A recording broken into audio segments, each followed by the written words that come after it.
ఒక మహిళే కుటుంబానికైనా కేంద్ర బిందువుగా ఉండాలని, మహిళ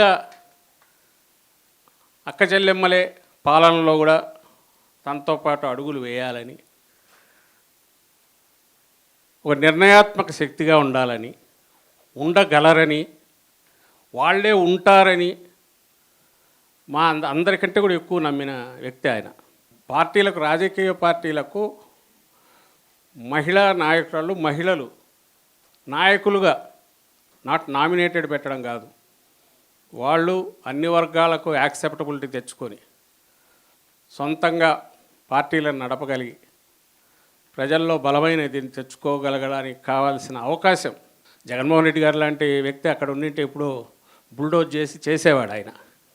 ఎందుకంటే 50% వద్దన్నా 50% చేసి మిమ్మల్ని అందరినీ నామినేటెడ్ పోస్టులో 50% ఖచ్చితంగా ఇవ్వాలి. మనకు ఎక్కడ అవకాశం ఉంటే వాటన్నిటిలో కూడా పెట్టాలి. ఈవెన్ ఎలక్టెడ్ వాటిలో కూడా స్థానిక సంస్థల్లోని చూసిన వ్యక్తి. సో ఆయన రాజ్యాంగాన్ని ఇది చేయగలిగిన దీంట్లో పార్లమెంట్లో ఉంటే బహుశా అక్కడ కూడా ఇది ఎప్పుడో చేసి ఉండేవాడు. కానీ దశాబ్దాలుగా ఆగి ఈ మధ్య అదయింది. ఒక స్టార్ట్ కావాలి అనే తపనతో జగన్మోహన్ రెడ్డి గారు ఏదైతే మొదలు పెట్టారో అది ఆదర్శప్రాయంగా నిలబడింది. దేశం మొత్తం కూడా దాని వైపు చూసింది. ఈ మనం యాక్ట్ చేసి ఏమంటాం 50% రిజర్వేషన్ కంపల్సరీ చేసుకున్నది ఏదైతే.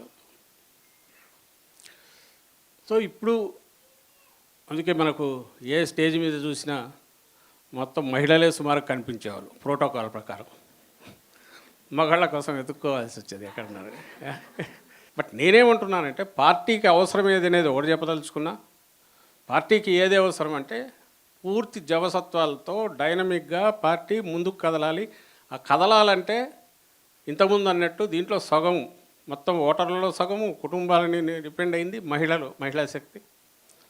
అలాగే అన్ని వర్గాలకు అతీతంగా ఉండేది యూత్ ఒకరు ఉంటారు ఖచ్చితంగా.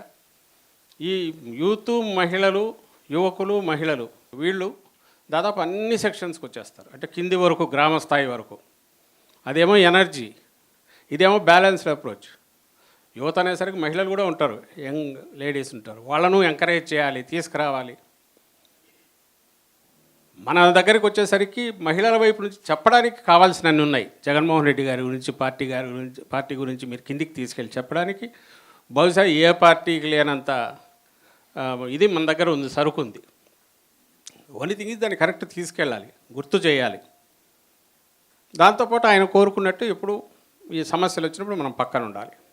నాయకత్వ లక్షణాలు ఉండేవాళ్ళను ఎవ్వరూ ఆపలేరు. చొరవ చూపి మీ అంతటా మీరు రండి. వాళ్ళని ఎంకరేజ్ చేయడానికి జగన్మోహన్ రెడ్డి గారు ఎప్పుడు సిద్ధంగా ఉంటారు. మహిళలంటే మరింత పెద్దపీట వేస్తారు. ఎంతమంది కన్నా ఎక్కువ మంది వాళ్ళంతటా వాళ్ళ నాయకులుగా ఎదిగితే అంత ఆనందపడే వాళ్ళలో తొలి వ్యక్తి జగన్మోహన్ రెడ్డి గారే. ఏది ఎలక్టెడ్ వీటికి కూడా మీరు ఎక్కడున్నా 10 మంది కలిస్తే 10 మంది కలవండి, వెళ్తే 10 మంది వెళ్ళండి. దాని వాయిస్ గట్టిగా వస్తుంది. మనం ఒకరు ఫేస్ చేయాల్సిన అవసరం ఉండదు. బియాండ్ దిస్ ఏదైనా జరిగితే party is with you, party is with everybody. Jaganmohan Reddy గారి దగ్గర నుంచి కింది వరకు అందరూ ఉంటారు. దానికి అవసరమైనవన్నీ ఉన్నాయి. అవి రావాలా, సమస్యలు తెచ్చుకోవాలని కూడా నేను అనట్లా. ఎందుకంటే అవతలవాడు మూర్ఖంగా టెర్రరైజ్ చేస్తున్నప్పుడు మనం దానికే పోవాల్సిన అవసరం ఏం లేదు.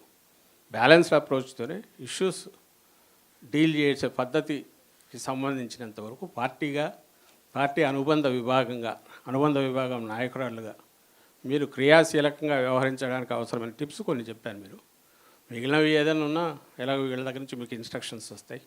ముందు యాక్టివిటీ ఏదో ఒకటి మొదలు కావాలి. మన ప్రెజెన్స్ తెలియాలి, మన కలెక్టివ్ ప్రెజెన్స్ తెలియాలి. పైనుంచి వచ్చిన ఇన్స్ట్రక్షన్స్ కోసం వెయిట్ చేయడం కాకుండా మీకు మీరు కూడా ఏర్పాట్లు చేసి అక్కడున్న పరిస్థితులను బట్టి ఇది చేయండి. వాటన్నిటిని హెడ్ ఆఫీస్కి ఇక్కడ కూడా సపరేట్ ఒక సెల్ పెడదాం, ఇన్ఫామ్ చేస్తుండండి ఎక్కడికెక్కడ. అవి మనం వీలైనంత వరకు సోషల్ మీడియా ద్వారా పుష్ చేయడానికి ట్రై చేస్తాం. సో దట్ మిగిలిన వాళ్ళకి మోటివేషన్ కూడా ఉంటుంది.